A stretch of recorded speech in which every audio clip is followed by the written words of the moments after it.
So previously you'd run a poisoning program for the wild pigs, or you'd muster up a lot of the feral goats and send them off, and then they'd move just straight back in. You had no way of keeping new numbers out. As soon as there was an open space, we'd remove some, more would just move straight back in. Yeah, so we're looking at some exclusion fence from the Fencing Biosecure Production Zones and Pest Knockout program that was run in 2022. So the program's gone through over 9 properties with an area of about 340,000 hectares, and that's supplied about 350 kilometres of fencing.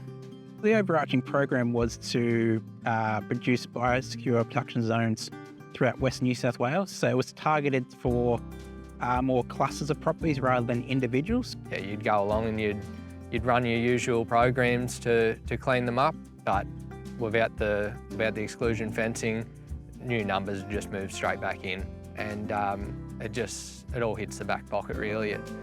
If we're feeding 300 goats, we could have been feeding probably 300 sheep in there, and sheep are worth a lot more money than goats.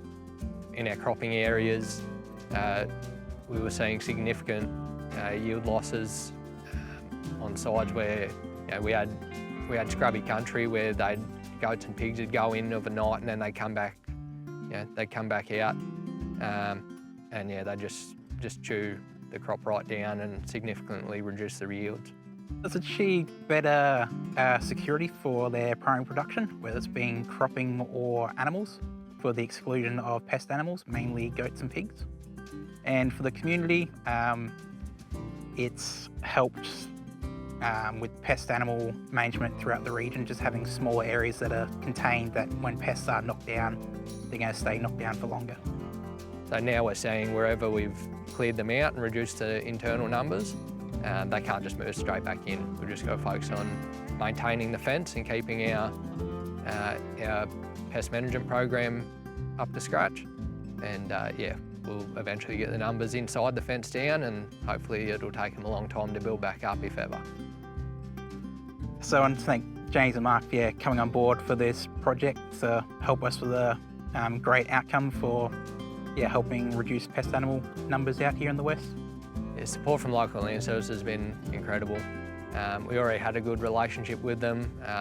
Their support in both the program for the exclusion fencing and the ongoing management with 1080 poison grain for pigs and running aerial shoots.